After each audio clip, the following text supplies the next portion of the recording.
it's the same. I keep hearing the same issues over and over and over.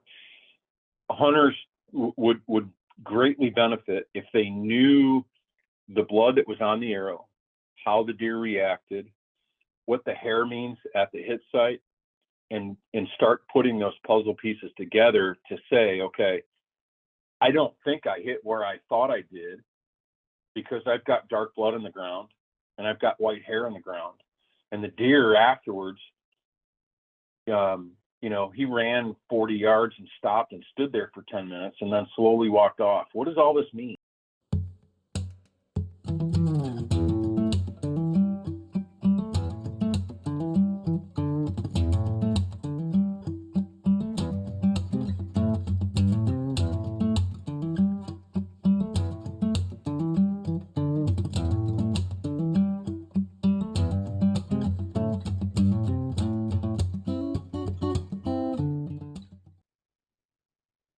Hi, welcome to the Hunting Illinois podcast. Today, we actually have a special guest, and we're going to have Gary Blessing on. We're going to interview him about tracking deer. So he is on the board of the Illinois Deer Trackers Network, and this is a new network of people that have come together who are deer trackers, and they help people out find deer if they can't find them. So if you ever hit a deer and you're not sure if you're going to be able to find it or not sure if it was a good shot or bad shot, always call a dog tracker. It's going to up your chances of finding that animal. So we go over kind of the ins and outs of what to do if you're a hunter and when to call a dog in to help you out. We also talk a little bit about what it's like to be a dog tracker and the experience and kind of the toll it's been taking on Gary this season. I mean, he's been out working long hours every day almost the past couple weeks now. So really interesting interview. We hope you guys enjoy it. Hope you learned something from it as well. And then stick around. We'll have the hunting report at the end with Dan and Curtis. So thanks. And here's our interview with Gary. Hey, guys. Welcome. Today we have a guest. We have Gary Blessing with us. So Gary Blessing is a blood tracker. So if you hit a deer and you can't find it, he's the guy that you're going to want to call out and have come with a dog and help you find your deer. So Gary, you want to kind of tell us a little bit about how you got into blood tracking and a little bit about your background, how long you've been doing it for? Sure. First of all, thanks for having me. It's a pleasure to be here. Like Jason said, my name is Gary Blessing. I do track with a Bavarian mountain hound named Diesel.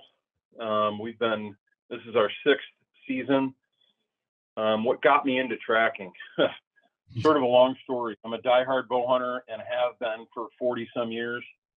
I think I've been hunting deer for 44 years. I can't remember exactly how old I was when I first went, but about 44 years, I guess, I've been in the deer woods. And I approached deer hunting sort of in a casual way at first, but then I got pretty serious about it. And eventually, make a long story short, I got too serious about it because it started to become more work and a job, and I put more pressure on myself, to kill that one deer or those 2 bucks that I was after that year. And it got to be where it wasn't very much fun anymore. Sure. And around the same time, my wife started hunting, which was great. And she started bow hunting, and it was fun teaching her, but she lost the deer her 2nd year, and it bothered me to no end. I looked for the deer for 4 days. I couldn't get a dog here. This was several years ago, and I couldn't get a dog here for a variety of reasons. And it bothered me that I knew the deer was dead. I just couldn't find it. And eventually we found it the next spring, actually in an area where I walked like for 2 days. I walked over the deer. It's easy to do especially where he was at. But so at that point in time, it irritated me enough not to be able to find that deer that I said, I'm not going to let this happen ever again. And wait a minute, I can still stay in this hunting game, and not hunt, but track and help find deer for other people. And it totally changed my sort of outlook on hunting again. And now I find a lot of enjoyment trying to find deer for other people.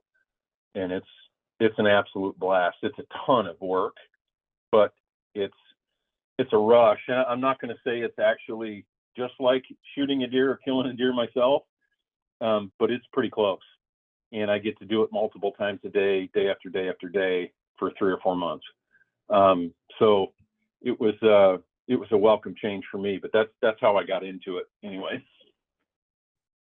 Sure. No, that's awesome that you use that one deer loss. I mean, we've all lost deer here, and so we understand that pain. But to take that pain and turn it into a hobby and really a successful job and a side hustle in a way. So you guys do make some money going around and tracking these animals too. Um, but uh, So but not too much. not as Go much. ahead. So, No, sorry, no, it's okay. Yeah, it's not not. as much. I know, but it gives you an excuse sometimes to get into it's like, hey, I want to start this, but I can also make money at it. You might be able to convince people to let you do it otherwise. Um, Yeah. sure. So what are some steps? So you have some experience now tracking animals now for several years. So what are the different tips you might want to give some hunters to what they should do after the shot? Well, I think one of the biggest tips that I can give any hunter is this, and it actually happens before the shot, is, and this is how your organization is helping hunters also, is hunters would greatly benefit themselves if they would educate themselves more on how to handle after the shot before the shot happens. So in other words, you know, look at, you know, try try to try to educate yourself on the various, what does muscle blood look like? What does lung blood look like? Liver blood? What does gut blood look like?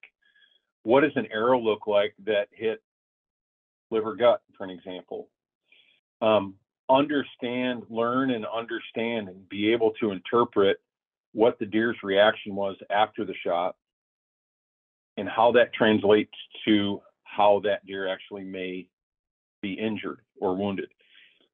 So, for an example, I get calls, I would say from October 1st to January 15th, most of our tracks are in October, November, and the tracks severely taper off December and January. But over those 4 months, I would bet you I take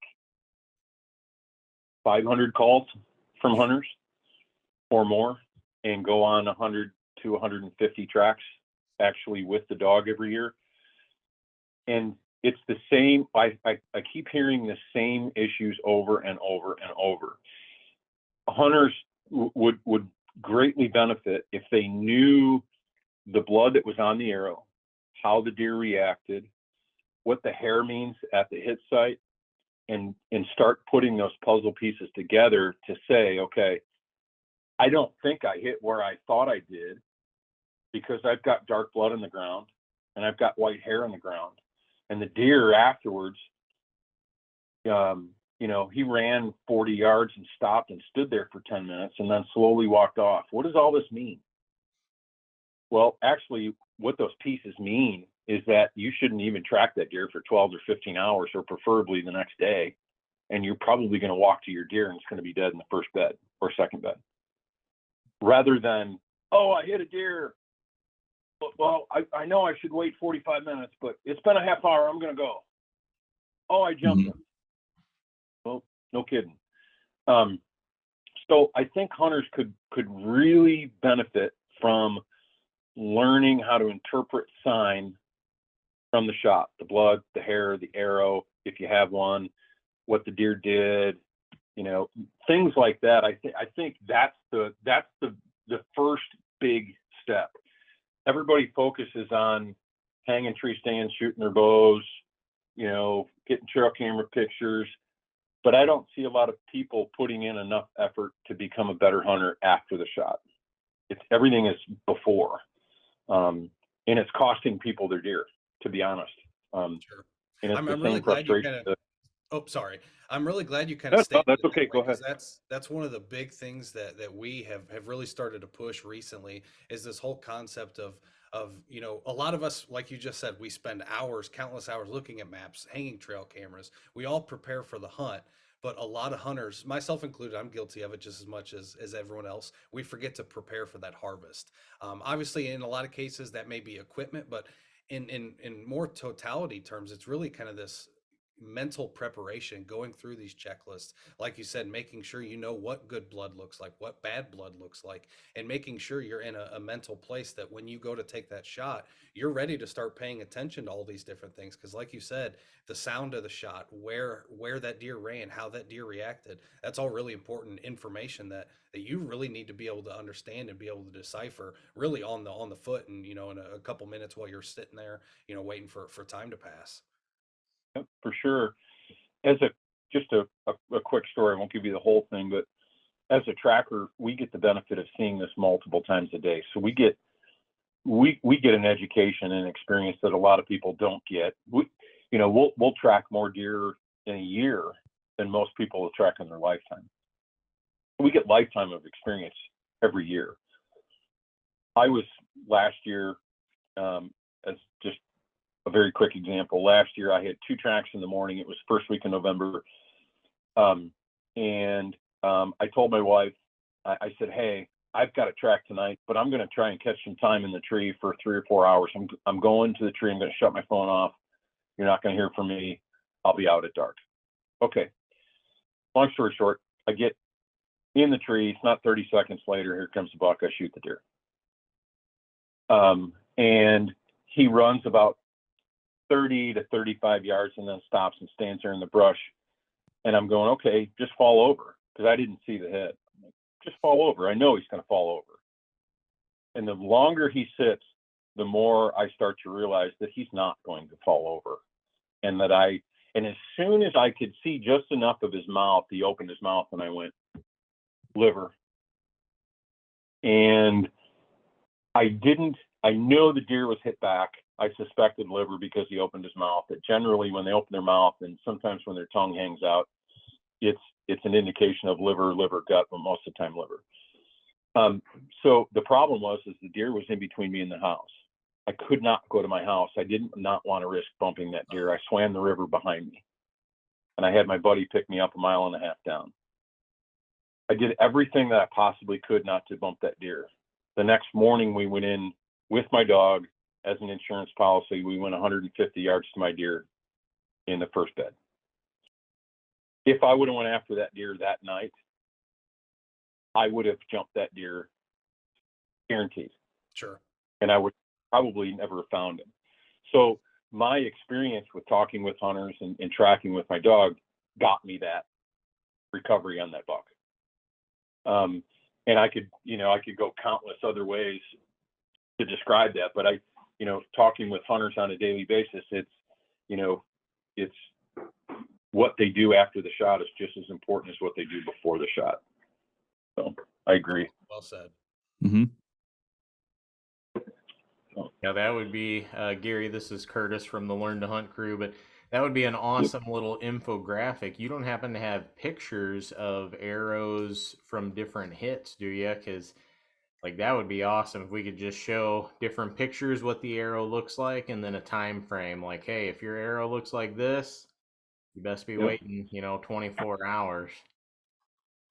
Most trackers have a library of evidence, either arrows or blood on the ground, or I can definitely provide that stuff to you. Keep in mind too, though, is a lot of times, even as experienced trackers, we can look at something and go, I don't know. We get head scratchers every year. It's not like, since we track deer with our dogs, we can look at an arrow going, oh, exactly, this is what happened. Rarely we can do that, but we can look at clues and different evidence and say, hey, this is what probably happened, and here's how about, or going about tracking your deer. I can provide those to you, sure. Yeah, that would be awesome. I just thought of that, so I had to throw it out there. That would be a sweet little infographic. Because, like you said, a lot of hunters, they're tracking one deer a year. So you're getting more experience tracking deer in a week than most people do in a decade. And so, yeah, that's awesome. But so you mentioned sticking out the tongue for a liver hit. What are some other clues or things you look for to try to determine where exactly that deer was hit? One of the biggest things and one of the biggest mistakes that we see a lot, and I would bet you if you followed me around in November when I'm taking literally 40 and 50 calls a day in between tracks, at some point in time throughout the day, you're going to look at me in the truck and go, another one, because they keep happening over and over and over and over. It's the typical shot that we call back, in other words, behind the lungs. So your lungs and your heart sit inside the diaphragm. Outside the diaphragm is the liver, the stomachs, and then the intestine in that order as it goes back. Arrows and really slugs and now bullets, starting in January. If they hit back, the tendency for the deer is to jump and react at the shot, run a short distance, 20, 40, 60 yards, something like that, and then stop and stand still. They'll stop and they'll stand there for a minute, 2 minutes, 10 minutes, 20 minutes. And then at some point in time, they will slowly walk off, sometimes stiff-legged, sometimes not. But that take the shot, run a short distance, stop and stand, and slowly walk off is the majority of the time clear evidence that the deer was most likely hit back behind the diaphragm. That's a big one that I see, and an easy one that I see hunters miss on a consistent basis. And when hunters describe that shot to me, I'll tell them, well, I think your deer is liver gut hit, and they're like, no way, can't happen. I'm like, okay, I'm just telling you what the post-shot behavior tends to be. Might be different on yours, but sure enough, we go find their deer and it's gut hit. And it surprises them. So that's a big thing. A couple of myths that I hear every year too is, well, the deer mule kicked. A mule kick at the shot means absolutely nothing other than it's a surprise reaction from the deer. If I walked up behind you and scared you, completely out of the blue, you'd jump and you'd startle too. And whatever reaction that you had would have no bearing on how I scared you or frightened you, right? All it is a reaction from a deer. So a lot of people think, oh, the deer mule kicked. I know I got him through both lungs, or that means it's heart. It doesn't. We've had deer mule kick that are gut shot, liver shot, missed, and hit every imaginable spot there is. So throw that mule kick reaction out the window. A deer that's double lunged tends to take the arrow or the bullet. They can kick, they might not kick. They tend not to take specific trails. In other words, they're plowing brush as they leave. Most of the time in that case, the tail is another example. A tucked tail generally means the deer is hit back. A tail that's up or straight out tends to be, either lung or heart related. Again, these are tendencies and not sort of absolutes.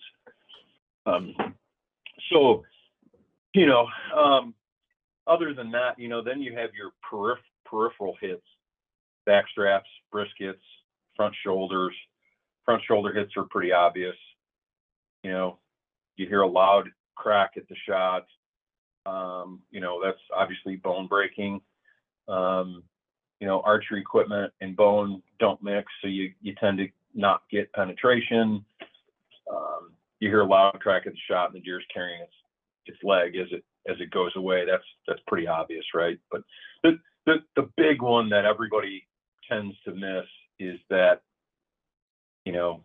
run 30, 40 yards, stop and stand, and slowly walk off. That's an easy, recognizable post-shot behavior that people need to recognize.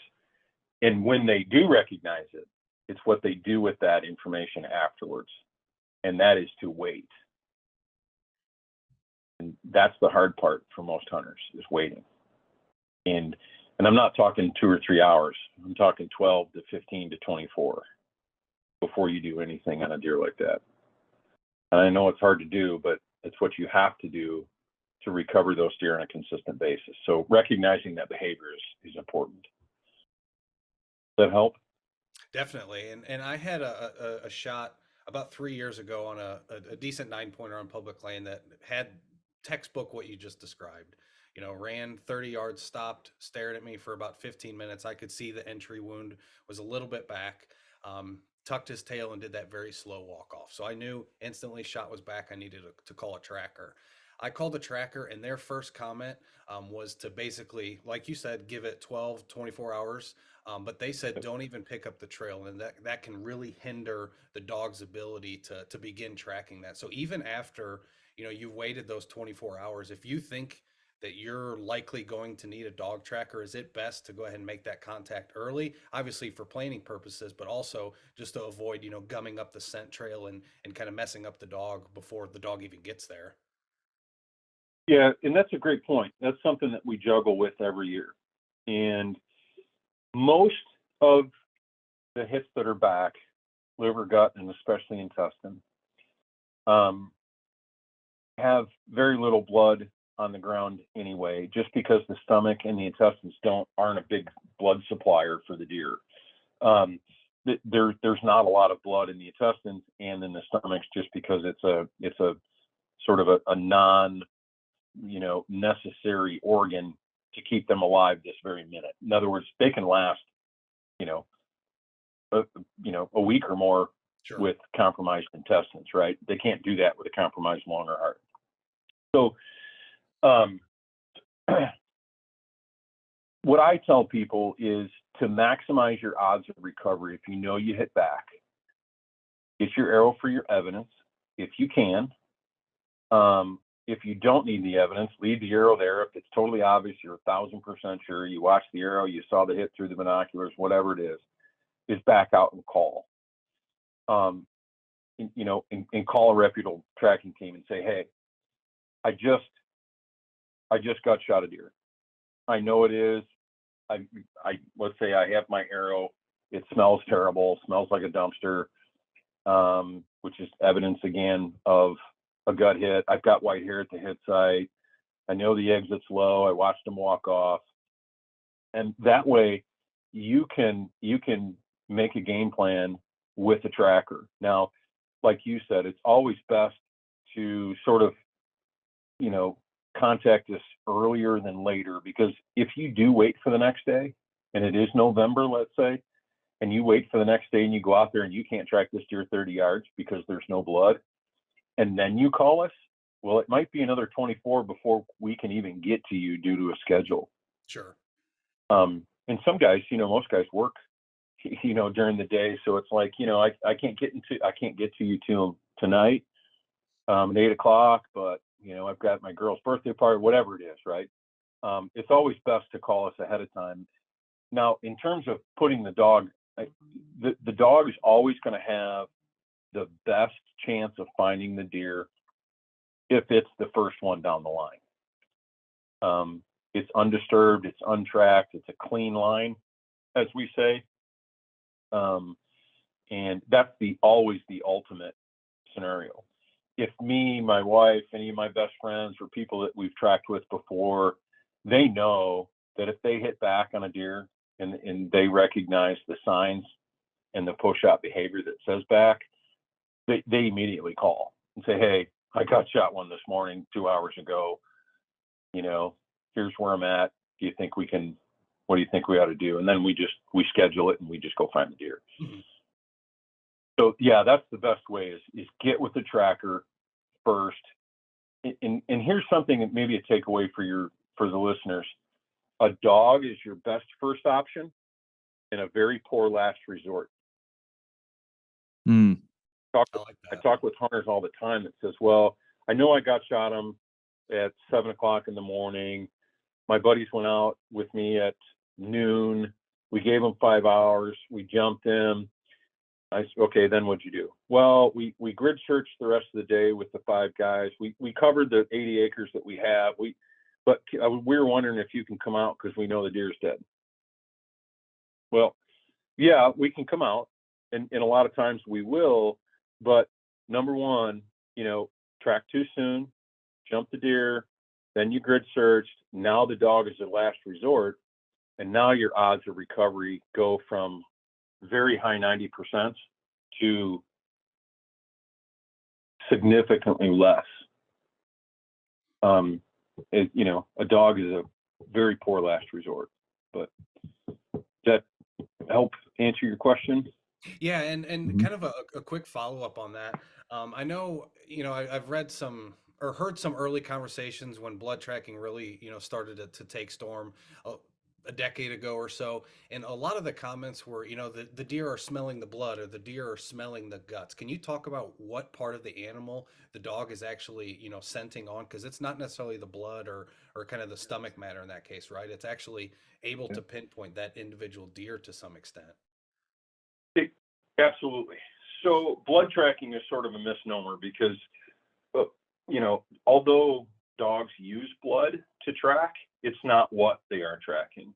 Most trackers refer to as, what our dogs smell is a cocktail of scent that's coming off of that deer. And every deer is going to be different depending on the hit and the time of the year, et cetera. But in general, a dog is going to use everything possible and available to them to be able to follow that deer. There's obvious things like blood, bodily fluids, stomach matter, saliva, hair, dander, breath, anything that's physically attached to that deer. There's also an interdigital gland, which is a communication gland that's in between the toes on the deer. And what it is there's a white waxy substance in their feet, and it's called interdigital wax. And it actually works its way down to the bottom of the foot, and it's transferred to the ground. Now, this can be somewhat controversial in some circles, but because most of us assume that this is what's happening, but we can't prove it, and I don't think there's been a study, but if you interview 100 trackers, I bet you 90 of us are going to say that the interdigital gland plays a very large role in the dog's ability to track that particular deer. So in an interdigital gland, what we think is happening is that just each one of us has an individual odor unto ourselves. In other words, if my dog was completely blind and I walked in the house, he would know immediately it was me just by the smell. Jason, if you walked into my house, he would know immediately it's not me and you're going to get bit. You know what I'm saying? It's because he knows something's wrong. Mm-hmm. It's not my dad. And so when a deer is wounded, what we think happens is that there are stress hormones, fear, pain, the overwhelming anxiety, panic, whatever it is, we think that's transferred off of that animal somehow. Most of us think it's through the interdigital gland.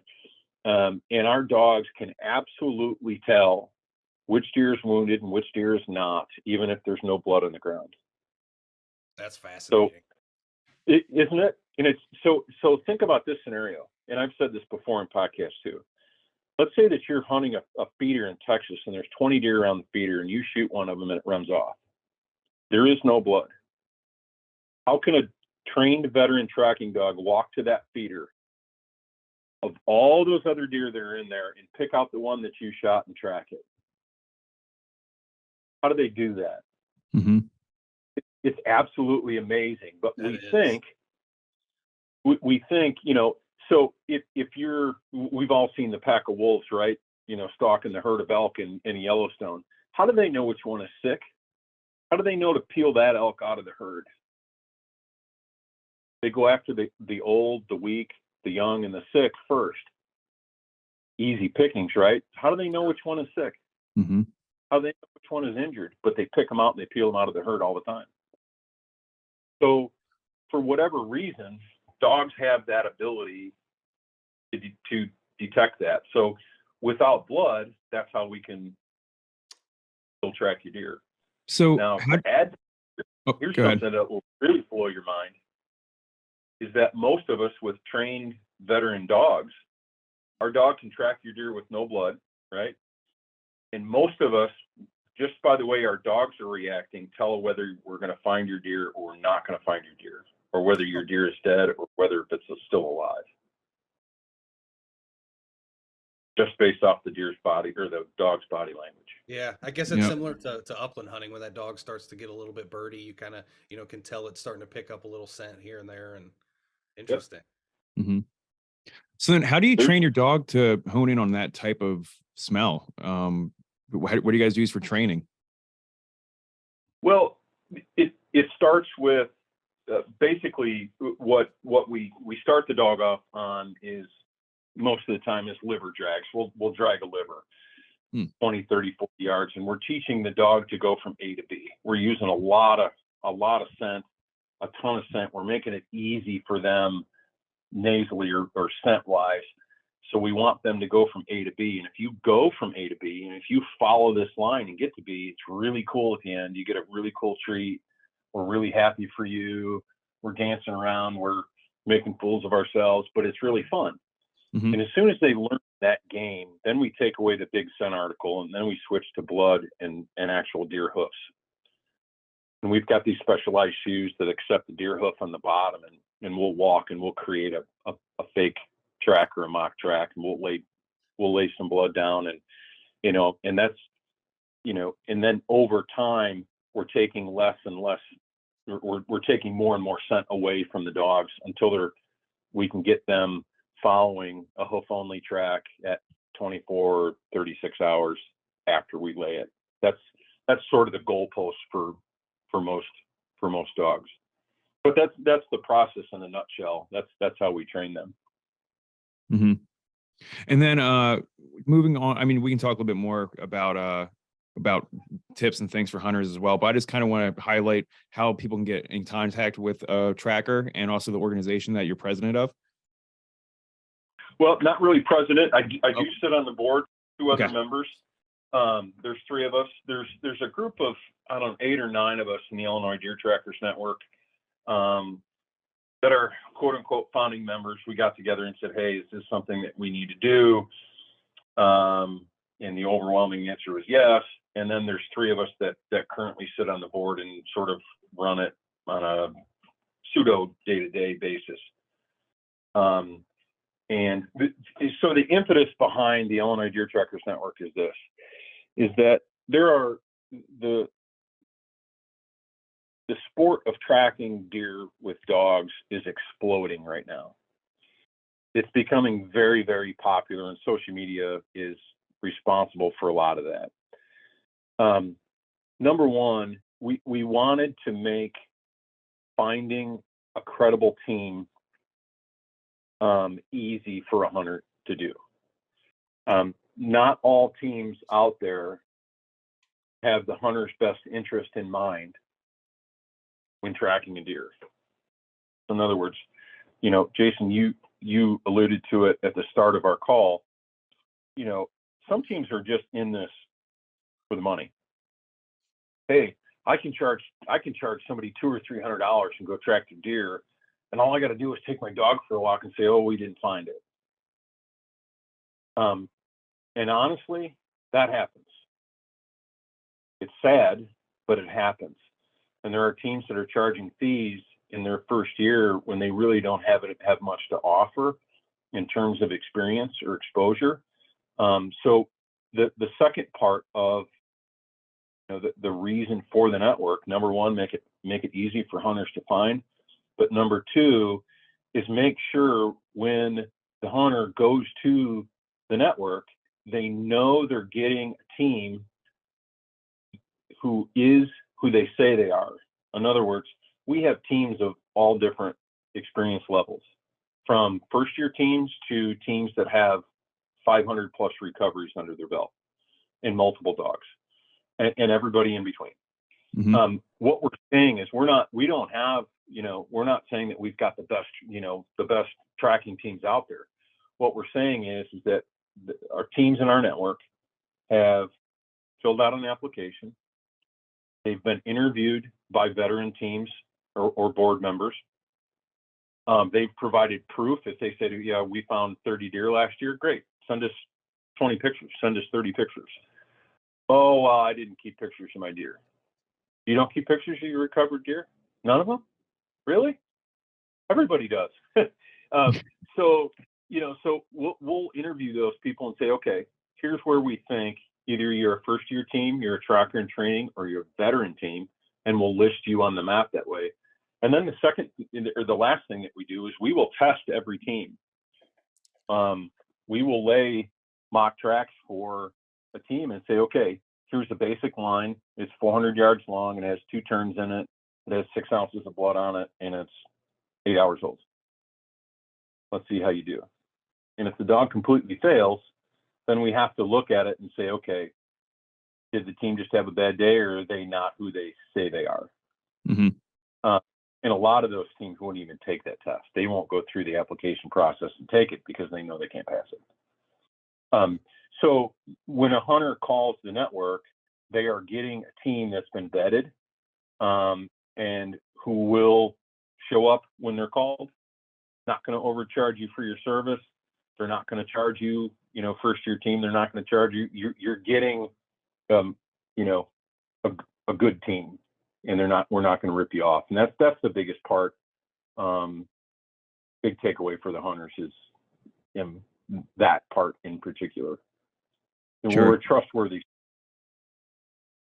Yeah, no, I think that's amazing service you guys figured out to put together. And it's really nice. I got to commend you guys on your online websites that you have there. Yeah, You the guys have a interface map. is gorgeous. Yeah, you guys have a map that you have a private Facebook page that someone can join, but you also have a link that you can click on, and it will take you to your map to show you where the different trackers are at. And it's color coded to the experience level of the tracker too. And it says it on there if they accept tips, or if there's a fee or whatever, and then, like you just said, kind of the stats of their tracking experience. And that's just a awesome resource to have that put together so quickly. I mean, you guys have only been around for a couple of years now, so to have that already built up is really awesome. Yeah, I'll tell you what, putting together network is not an easy thing, and it's not an easy thing to keep rolling on a daily basis for people that, this isn't our job. It's what we do for fun. And there's a lot of people that put in a lot of effort to make it what it is. So we hope hunters find it, useful and helpful. And like anything, we need more time and more exposure, and, podcasts like this allow us to get the word out to more people. And, and the network is, I can't remember the recoveries from last year, but even in our first year, I think the network was responsible for, well, I could get this wrong, guys, but like 500 or 600 recoveries last year. Jeez. I believe it. I mean, I just been watching the Facebook page. Venison right there. Yeah, all the meat that would have been lost too, if otherwise too. It's insane to think about how many have been lost over the decades. But yeah, I mean, just looking at the Facebook page, I've joined and am a member now, and I just see it's this constant of just successful photographs kind of coming up, and seeing what everybody's been able to track and find has been just this constant flow of deer being found. I think if you saw all the recoveries, I think it would shock you. Mm-hmm. I think what's on the page is sort of just the tip of the iceberg. I know there's teams in Illinois. Right now I'm over 50 recoveries for the year. I know there's other teams with over 50. A lot of us in the 30s and 40s. I mean, there's literally there might be 1,000 deer this year found by in-network teams from all over the state. Good for you. Wow, it's amazing. Has it been kind of disheartening in any way, or frustrating when you come up on and find certain animals that are hit? Like I mean, does it get kind of, like what I said, does it get disheartening seeing kind of how bad some of these shots might be? Yes. And there's several of us, by the time we get through November, sort of put this nicely. If you work in retail, or if you know anybody that works in retail, at the end of your shift, you are so sick of seeing the public, you don't want to go in a store ever again. Yeah. Right. And at the end of the deer season, especially November, when we are going all day, every day, it never stops. All we do is talk to hunters about blood and liver and guts and blood trails and bloody beds and jump deer and deer that can't walk and deer that are shot through the neck and deer that are hit in the face. And at the end of the day, it's depressing for most trackers. I'm at a point right now this year where, you know, I'm gonna still track and I'm gonna still help hunters, but there's a large part of me that says I've had enough of the mayhem that I see on a daily basis. Sure. It gets to us. It does. I would assume like a emergency room physician or a dentist or like whatever else, you know, when they see this stuff all day, every day, you start to get sort of a, not necessarily a jaded view, but you have to keep a perspective on, you take one track at a time and you talk to one hunter at a time and you try to not to lump them into, you know, the sort of the rest of the group. But it's hard to keep your perspective when you see what we see on a daily basis. Right. I mean, yeah, as Dan kind of said, you got experience of tracking deer that someone might have in a decade, but you also have the experience of that feeling that we all hate as hunters of wounded deer that you have in one season and a decade's worth of wounded deer just eating at you. Yep, for sure. Yeah, and you know, a lot of us, we will work literally miles to try and find a deer that we think is still dead. You know, it's not uncommon for, you know, for us, whether the dog is struggling or we think it's dead or not dead or whatever, and, you know, you look at your track at the end of the day and it's like, okay, I went 4.6 miles. Mm-hmm.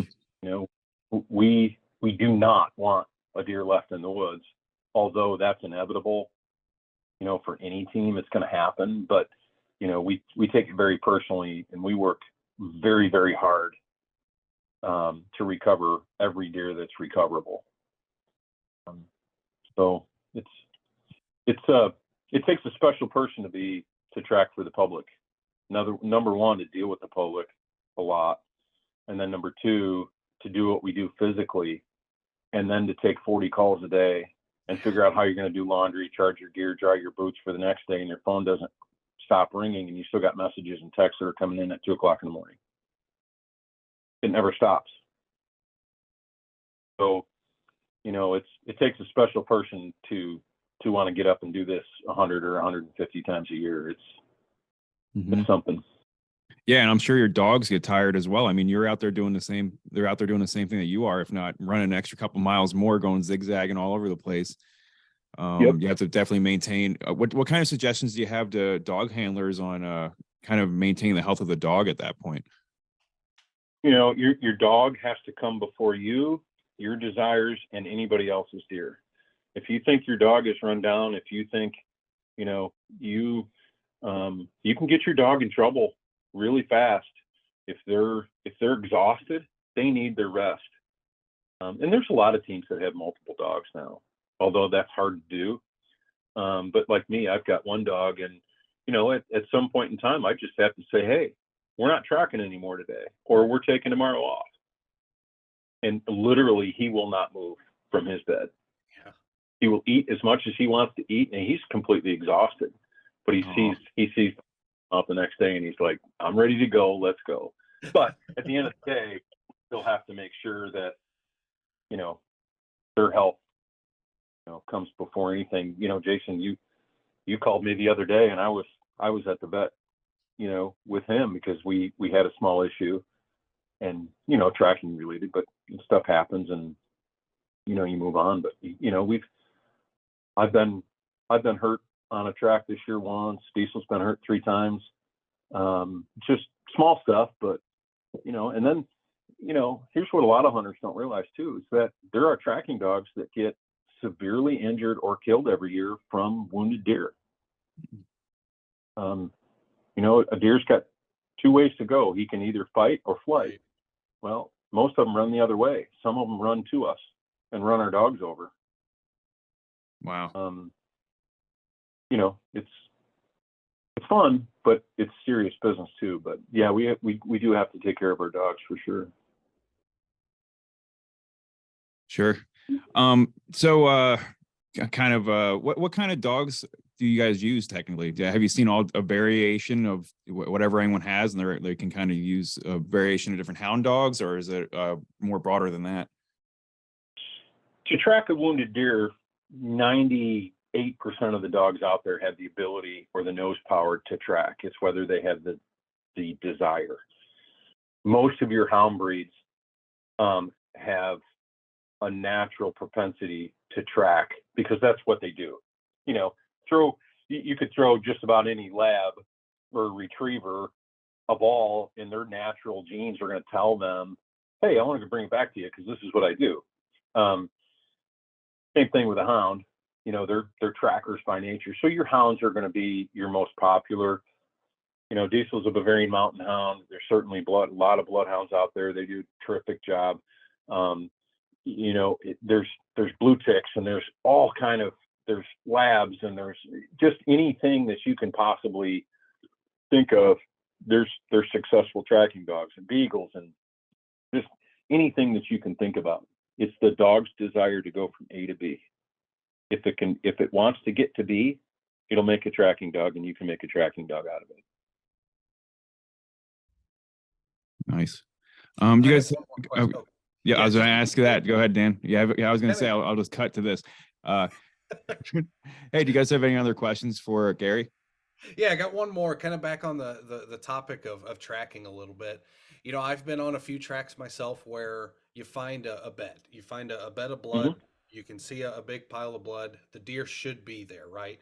That tells you Yep. instantly that you probably tracked too early, you bumped. Is that kind of one of the points of decision making that a hunter needs to realize when they reach and find a spot where that deer bedded down and is not there, it's time to back out and potentially make a phone call? Yep. Yeah, that's always an empty bed. And if you reach down and you touch the blood in that bed, even in the wintertime, if you just jump a deer, or let's say that you don't even see it, but you come up to a bloody bed, put your hand on that bed. If it's warm, the deer just left that bed. But if that blood is frozen or feels cold, he may have left that bed hours before. Sure. But there's a lot of times where, we'll jump a deer and we'll come up to a bloody bed and we're like, when do you think, did we jump him? I'll just go over there and put your hand on it. And I'll tell the hunters to come on over here and fill this bed. They're like, oh, see, it's easy, isn't it? And they're like, oh, he just left. And I said, yep, we jumped him. And so an empty bed doesn't necessarily mean that you're too early. It just means that the deer would, lay there and bled. Sometimes, the deer will bed up, especially like in leg wounds, they'll bed a lot. They're not bedding just because they're going to necessarily die. They're bedding to tuck their limbs underneath them and stop the bleeding. And they'll lay there and they'll work a wound, they'll lick a wound until it stops bleeding, and then they'll get up and walk off. Gotcha. So a bloody bed doesn't necessarily mean dead deer. It just means the deer laid there and bled. And then depending on the other factors may determine, if the shot was back and you come up to a bloody bed, there's a pretty good chance it's either it left that first bed and now is in the second or third one, or you jumped it. So not necessarily as easy as cut and dry as Sure. early, but generally, and we don't want to see an empty bloody bed. That's for sure. That's not a very good sign. Yeah. And I do have one more quick question. Feel free to not answer this if you don't want, but obviously you've probably seen a lot of blood trails. Have you seen a big difference between those hunters who used mechanical versus some of the more expandable in terms of blood trailing or the ability to recover that deer? I know there's a lot of variables there, just more personal curiosity than anything. If you don't mind, I can add on to this, just a gear question in general. Have you seen also a difference between crossbow hunters and traditional hunters or compound bow hunters too? I wouldn't say hunters. So crossbow versus compound. Mm-hmm. We don't, without getting into too much detail, just for time's sake. Mm-hmm. we're seeing different sign on crossbow arrows than we see on compound arrows. Now, you might hear that and say, well, this guy's full of it. Well, really not, because we're multiple trackers are starting to see it now that crossbows are becoming more popular. I've had several crossbow arrows this year that, like, the deer ended up being liver shot, gut shot, whatever it is. And I could never tell that on that crossbow arrow. We don't know if it's speed or cavitation as the broadhead goes through the animal so fast. We don't know, but most of us will say that we think there's a difference between the sign left on crossbow arrows versus compound arrows. That's number one. Number two, with crossbows, most of the time people are using scopes, and the crossbows are so fast that people aren't seeing the hit through the crossbow scope using a crossbow. I would bet you 90% of the crossbow hunters that I talk with have no idea where they hit the deer. Interesting. Compared to compound, they're like, yeah, I think I hit him here, or I'm pretty sure I hit him here. Just because of the open sights versus the scope. In terms of broadheads, loaded subject. I could start arguments all day long about this. Yeah. I'm a proponent, being a tracker, I'm a proponent of a medium heavy arrow, a fixed head, and a well-tuned bow. When I say well-tuned, I mean an arrow that's coming out of the bow that's not porpoising or moving side to side or corkscrewing. A flat shooting arrow. Fixed heads, the problem that we see with mechanicals, number one, is limited penetration, and two, broken heads, broken blades. There's a lot of arrows that I pick up at hit sites, and I look, and the mechanical's just a mangled mess. Now, I'm not dogging mechanicals. I'm not saying they're bad, but you never know when that extra 2 or 3 inches of penetration you would get from a fixed head is going to kill that deer when a mechanical wouldn't. Sure. Now, to be fair, there are times where if there are certain hits where I would prefer a mechanical, like a wide 2 or 2.5 inch cut. If you knew, and I'm not saying, I'm not promoting this whatsoever on any level, but if you're going to gut shoot an animal, I would rather have it be with a mechanical, just in terms of 2.5 inch cut versus a 3-blade fix that might be an inch or an inch and an eighth wide. But at the end of the day, I would rather have a fixed head that's going to stay together when the shot is not so great and give me more penetration than a mechanical head would. So that's my politically correct way of answering that question. Good job. Yeah, I like it. Yep. That's it. I really like your answer there, Gary. One more question for you. This is something that I just started thinking about this year, but have you noticed a difference between people hunting from a stand elevated and people hunting from the ground? Yep. A lot of times, couple things. I see a lot of breakdown in form when hunters shoot from tree stands versus ground blinds. What I see a lot from tree stands is people generally shoot high. And the reason for that is we could probably diagram this better, but instead of sort of, like when you're standing on the ground shooting your bow, your string is against your nose, you've got good T formation, right? But when you get in a tree stand and all of a sudden you're shooting downhill, a lot of people will just move their arms down, which moves the string off their nose. Now they're going to move their hand up or down a little bit to see through their peep sight. Now they're hitting high. Versus keeping that T formation and then just bending completely at the waist instead of moving their arms and their shoulders to adjust for the angle. It may be a hard thing to describe over the phone, but as soon as you see it like visually, you're going to be like, oh, I get it. But generally people tend to hit high from tree stands, and that's what we see a lot. But the other thing that we see especially with crossbows now, we see guys that are taking 50, 60, 90-yard shots with archery equipment. And I'm not saying you can't kill a deer at those distances. I'm just, it never turns out the way that you think it will. Yeah, there's a lot of time between when the bolt or the arrow leaves that bow and it travels 60 yards. A lot can happen. Yeah, we always say that it's fun to shoot targets that far if you're able to, but shooting at a moving animal is not the best idea. Yep. I don't know. I've got 30, 35 Pope and Young bucks on the wall. And two of them were shot over 30 yards, 31 and 33. Wow. And I thought that was long. The rest of them were 17, 18, 19 yards. And it's, I'm not, I think we're seeing, sort of 60-yard poke through the woods or lobbing arrows at deer. And it turns out bad many, many more times than it does good. And regret is something that you cannot ever get back. You can choose to punch that trigger on that deer, but as soon as it's gone, regret, you can't take that back. You can't take the arrow back.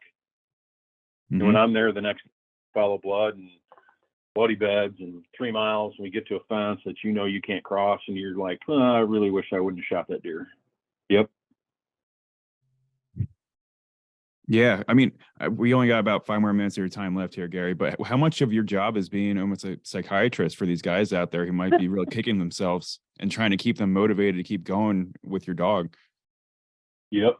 It definitely, we end up being a psychologist a lot of the year, for sure. We deal with distraught people. They're calling us because they're desperate and they can't find their deer.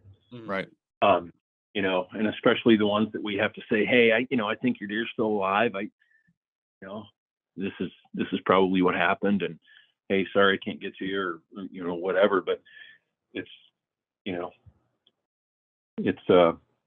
dealing with hunters is definitely a learned behavior for most trackers too. So tough sometimes. Mm-hmm. Sure. And then just real quick, I just want to verify, I've been seeing the same things with my crossbows that I've been hunting with. I hunted with one that was maybe 15 years old, shot maybe 200, 250 feet per second. And then I moved up to these 350, 400 feet per second bows. And the sign on the arrow is completely different than what I remember seeing with my old bow too. And the blood on it almost looks smeared and dried right after the shot. I mean, there's barely anything on it. It almost looks dirty in a way, but there's barely anything on the arrow. And then also shooting fast, you can't see where you're hitting them at. I agree. I usually shoot and I look at the deer body and see if I see where the entry wound's at, and more than I can see where my bolt's going. And then shooting on the ground, I had 2 mentees miss bucks this past weekend, 2 weekends ago now, but they both shot and we couldn't find their bolts because either they sail over a ridge or go somewhere else because we're hunting on the ground and kind of shooting level with the deer. And yeah, it's just kind of hard to find the evidence of blood at that point. But yeah, it's definitely something that we need to get used to reading. Now we have to get used to reading our arrows that might not have a lot of sign on them with these crossbows. My wife 2 weeks ago, Friday, double long deer with a crossbow. And she described she didn't see the shot. Shot was very close. She didn't see the shot. She went down and got her arrow. The deer did not do what I suspect a double long deer would do. He basically ran 25 yards and stopped and stood still for 2 minutes, trotted another 25 or 30 yards behind some honeysuckle, stood there for another minute, and then trotted up the hill for 100 yards. And she sends me the picture of the arrow that she's got, and I look at it and coming out of a crossbow, and I'm like, what is going on here? This might be long blood, but the arrow looks funky. It's not what I would consider a long blood arrow at all. So she gets back to the house, and I'm picking hairs off the shaft of the arrow, trying to look at them under a magnifying glass, going, is this body hair? Is it brisket hair? What is this? Long story short, we gave it 10 hours because I wasn't sure. We put the dog on it, and it ended up, she just literally crushed the deer. I mean, she smoked the deer. You couldn't ask for a better shot. Wow. But the deer went 283 yards. The arrow showed minimal sign of lung blood on it, and hardly any blood from the hit site to the deer. Thankfully, we had the dog, but it's a head scratcher in terms of, the sign we're seeing in bolts. It's weird. I wish we had an explanation of why, but the only difference is it's got to be the speed. The speed. Yeah, that's what I saw. I used to get blood on my arrows and be able to find them after they went through a deer and everything else that was the same as just using a compound. But these new bows are shooting over 300 feet per second. I think are just going way too fast for these animals to get any sign on them. It's crazy. But you know what, to that point though, and to sort of loop back, and it's hard to cover everything in an hour, guys. I mean, it's almost impossible to do anything in an hour, but other than to give some tidbits, and especially somebody like me that just talks all the time. But it's even more important for a crossbow hunter to recognize the sign that actually is on the arrow, that is on the ground. How does that relate to the body behavior, the post-shot behavior of the deer? Does that all match up? And really, should I track this deer after 2 hours, or should I give them 8 or 12, or should I just wait till the morning? It becomes critical to use those puzzle pieces that you have, because just because you have a bloody arrow doesn't mean you just start tracking your deer. That's how deer get jumped. They go onto the neighbors, they cross the river, they cross the road, and all of a sudden, no, we can't go over there. Well, there was a chance your deer would have been dead on your property and you would have found it if you would have waited longer. So even more for those crossbow hunters, learn what that sign on the ground means. Learn what the hair means. If you've got gray hair with black tips on it, where does it come from on a deer? Learn to recognize that might be an indication of a brisket hit, or, like we talked about, the gut shot behavior, or, oh, this blood is really dark. I bet you this is liver blood, and it matches the reaction of the deer afterwards. And I've got body hair, and I'm pretty sure I'm going to give this deer 12 to 15 hours. And then the next day, you're going to go 225 yards to your deer. So, especially for crossbow guys, and really compound hunters too, learn more about the puzzle pieces and the evidence that you have afterwards. I tell guys, think of the hit site and everything around it as a crime scene. Look at the hair, look at the blood, look at the body behavior. Where did the deer go? What was his reaction? What is the hair? Is it brown tips on the hair? Is it black? Is it all white? Is the all white hair really long and thin and wispy, or is it really coarse and kinky? Where is that on the body of the deer?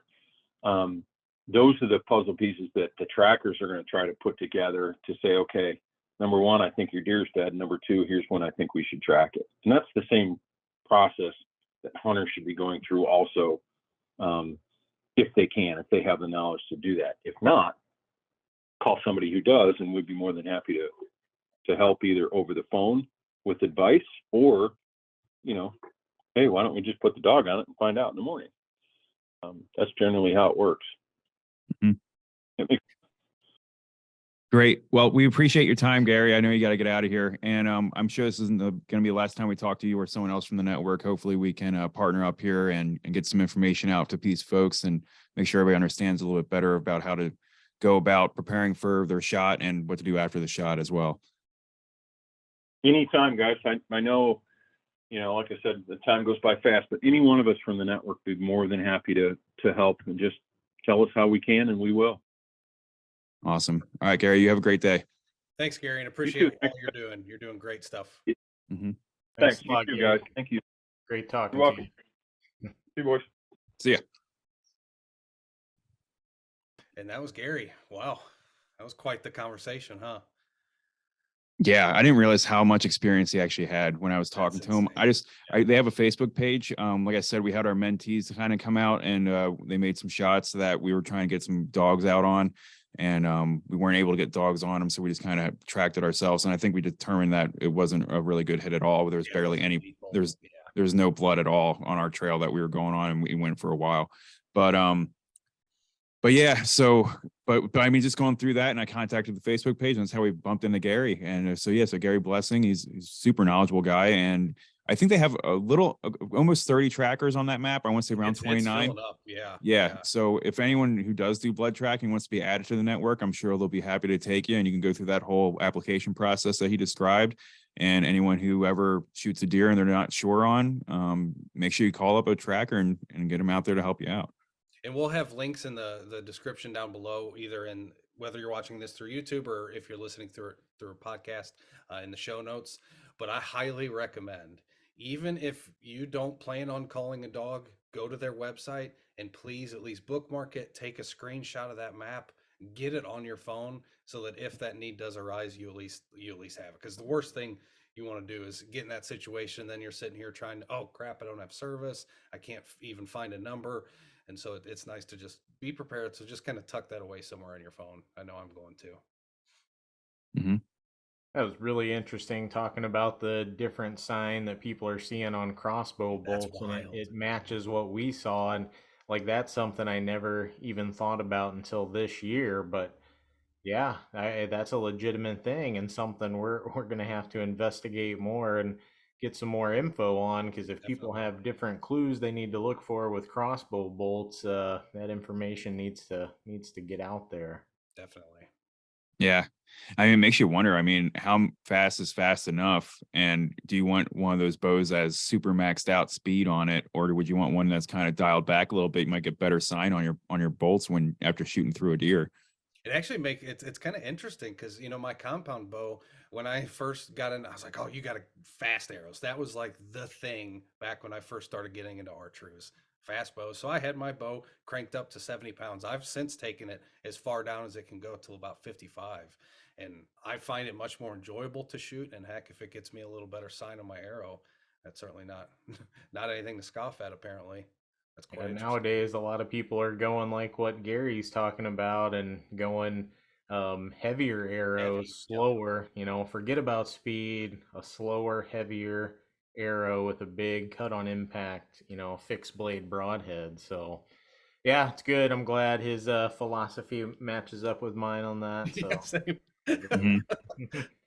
But I did want to ask him about the differences on the ground, because I was recently watching the hunting public, and I had never even thought about that. But one of the guys shot a little too high, a perfect, left and right, but a little too high, and he shot right over the lungs, and that deer, it lived.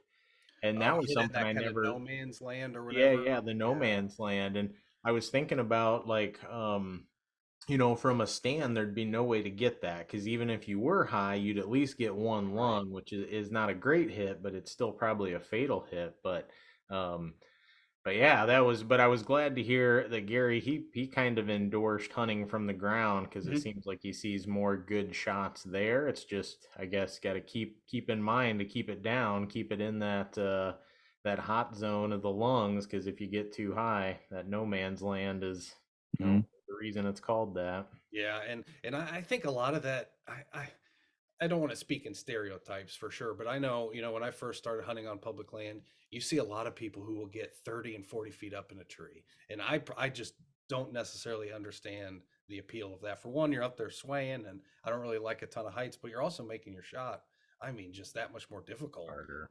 Yeah, they do it because they think the deer can't smell them or see them, which is true to some extent. I know, even being 20 feet up in the tree, sometimes you're amazed with the amount of movement you can get away with, because deer aren't looking up. They're not used to looking up for predators. But yeah, I'm the same way, where now I like being mobile. And when you're 30 foot up in a tree, you couldn't be any further. Maybe being in a submarine is the only way you can be less mobile than that. So, yeah.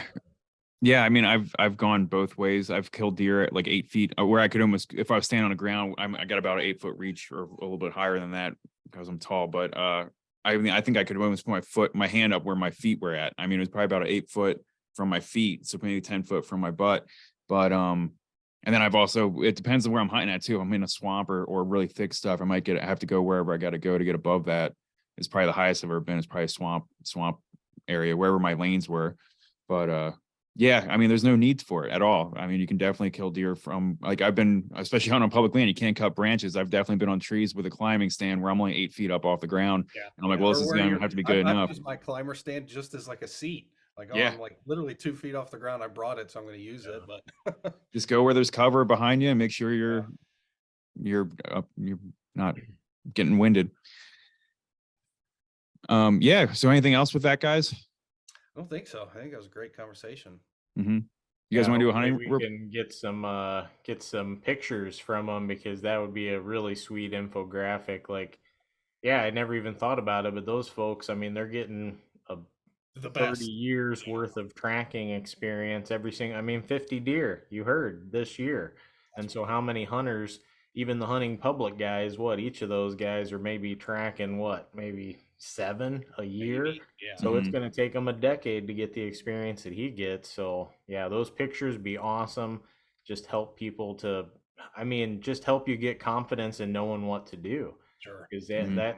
that can be, I mean, you, like he said, you fire that arrow, you can't take it back. You want to take the right steps to give yourself the best possibility of closing the book on that deer. So I think there's a lot of cool things we can do with them.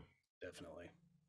Yeah. And I don't want hunters to get a bad name with how many bad shots we talked about today. I mean, it happens to all of us. Like, there's I so mean, in many. reality, we're talking what 150,000 deer are killed a year. I mean, Yeah. we're still talking a fairly small percentage. Yeah, Yeah. he's seeing all the bad stuff, you Yeah. know. So It's like being that's that all. ER nurse, like you said, like they see all the accidents in town. I mean, how many accidents are there actually, So, but yeah, man, That's it's just so our tough. hopefully what we're trying to help people do is take every precaution you can to take your percentages and sway them in your favor. You know, it's never a sure thing, especially with a stick and string. I mean, even a crossbow, just so many different things can go wrong.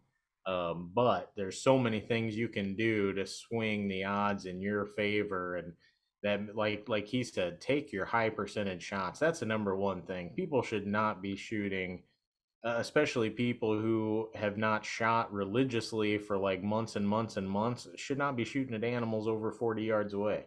It just should not happen. I don't care what kind of raven crossbow you have. Mhm. It should not happen.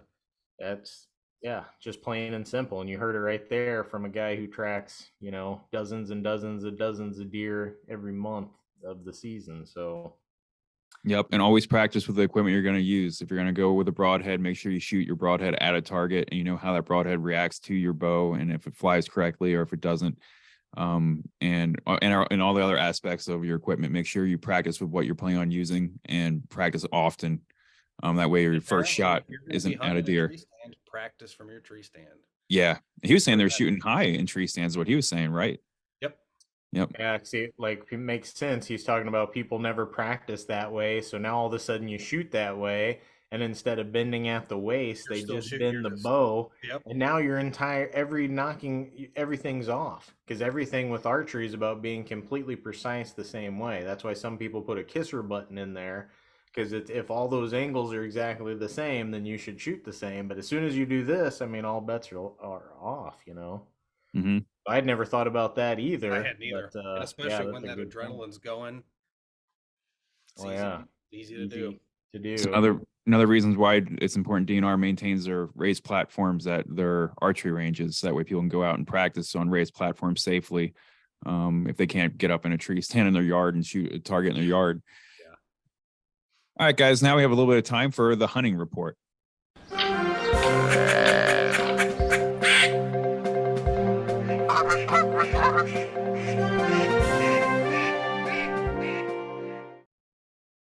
Yeah, so obviously things are in full swing. Waterfowl's in full force. I myself got out on a little waterfowl hunt before this big cold front came through a couple weeks ago. Was able to harvest 2 wood ducks and 2 teal. Unfortunately, about 2 days after that hunt, the cold weather came in and we had lows in the teens and highs in the upper 20s. And I'm gonna imagine all those wood ducks and teal have since pushed on. We should be getting some pushes of new birds. I know Curtis has been watching the Missouri numbers quite a bit, so he can kind of talk about what those look like. But it looks like we're starting to see some birds start getting pushed down. So should be good. Yeah, definitely moving. I got a couple hunts myself coming up, and so starting to see some of the like northern Illinois, northern Missouri, definitely dealing with a little bit of ice. At least spot I've been looking at in northern Missouri past couple, I guess 3 or 4 or 5 days they've been impacted by ice. So definitely starting, and then some of the southern areas are really picking up. So I did see Forbes did another duck flight, and the numbers were down. A lot of ducks moved through, and the big maybe concentration of mallards is still on its way. Got quite a few mallards around now, but hopefully we'll have even more here in the next coming week. So should be getting good. Should be getting exciting. Of course, finding places to go is hard. Everything's low. Water's low. If you find water and habitat, there's a good chance ducks will be there because there's not a lot of wet habitat out there. So that is one silver lining to having a dry year, is the ducks may be more concentrated this year. It might be a little bit easier to find. So good news. It is good news. Transitioning to deer a little bit, obviously, we just kind of went through first firearm deer season. Rut is kind of starting to come to a close. You'll probably still start to see, still see some cruising activity, especially on those younger bucks, but I'm going to start shifting a lot of my strategies back to hunting that bed to feed pattern. Throughout, rut and throughout the first firearm season, hunted a lot of travel corridors and a lot of downwind side of bedding areas. Saw some decent activity. Nothing like you kind of read about and you kind of hope for during rut. Just didn't have one of those years in my spots, but did actually get out with the wife on opening evening, and she was able to harvest a little buck. So got him cut up in the freezer today. So things should start to get back going a little bit. We're under a little bit of a warm front right after rut, so I'm imagining deer is going to start to really slow down over the next couple days. Hopefully we get another nice little push of cold weather. I'm really hoping for some snow sometime soon. I really like hunting deer in the snow, so that's kind of what I'm shooting for. Again, I'll probably get out second season of firearm. I still have a tag in my pocket. I didn't fill mine, and I'll probably just be really focused on those bed to feed patterns again, and at this point just try to fill a tag.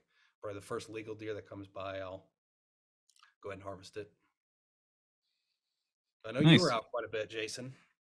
Yeah, well, I went out with Pop. I don't know if we've had a podcast since then, but I'll just go back to that. But we were out during the first week of November, and it was hot, and we saw deer every day. Never were able to harvest any.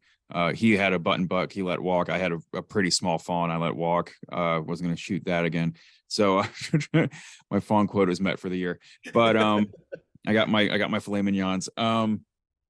So then but we saw deer all the time. But then the following week, the second week of November, I'm sure everybody knows this already, but I mean it got cold and the deer were moving. So then I had my mentees come out, and they were guys that won trips from hunt camp, and it was awesome to kind of see how excited they were and gung-ho they were about getting out and hunting.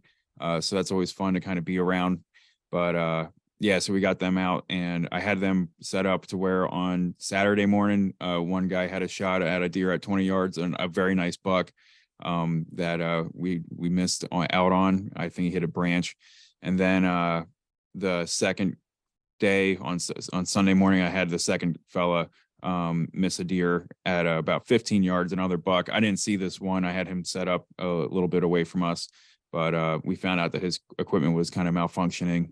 So we took that to the archery range, and it was very, very much off. So that's why I'm saying, if you have broadheads, make sure you please shoot them before you go out hunting.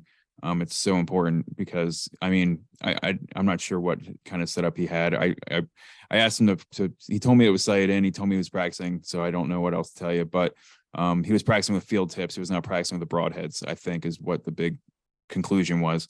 And as soon as he shot one of these broadheads off, it went in the ground at 10 yards and ricocheted off into the woods somewhere. So that's why it makes a difference. I mean, make sure, I mean, if you got a crossbow, I'm not sure if those were regular archery broadheads or if they were crossbow broadheads, but make sure you're buying crossbow broadheads. Make sure you look at the specs of your bow and make sure you have the right length of bolt. Make sure your nock is the right type of nock. There's several different types of nocks out there.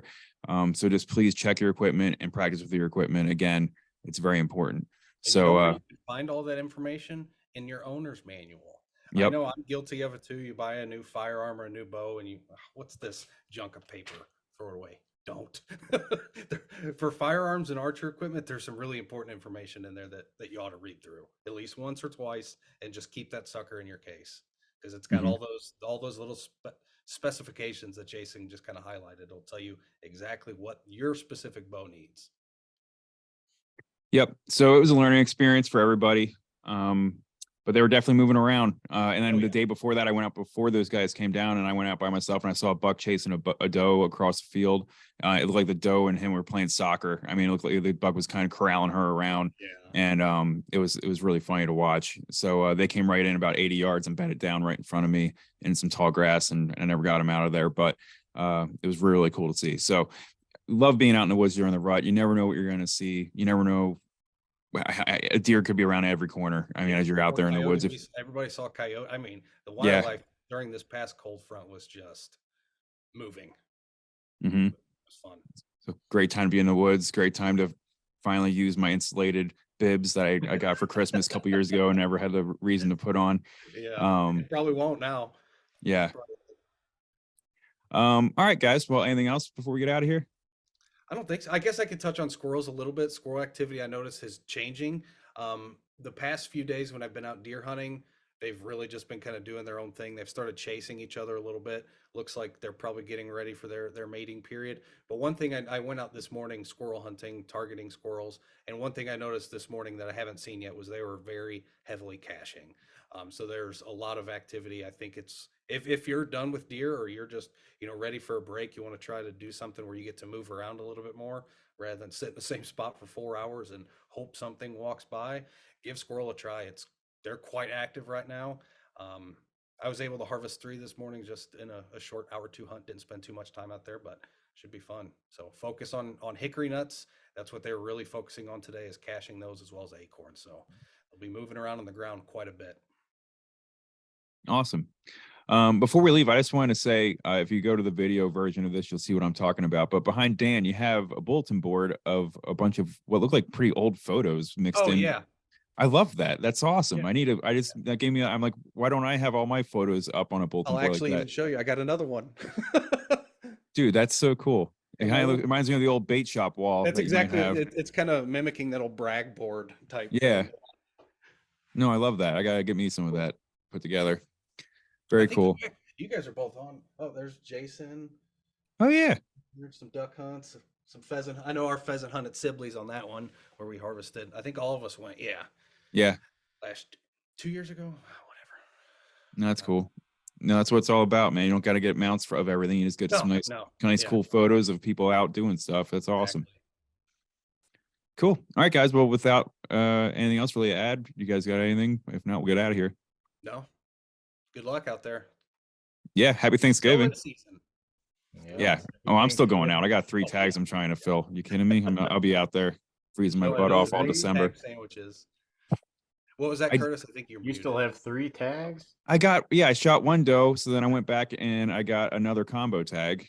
And then because I was going out with Dad for 5 days, I thought for sure I'd get something, but no luck, because the dang heat. I bought that before the heat wave came. So I was like, oh yeah, I'll have plenty. Deer be moving first week of November. You kidding me? You still have that hope. Yeah, I had all kinds of hope. But I'll get some late season experience here for sure. There you go. Bed to feed all day. Let's go. You bet.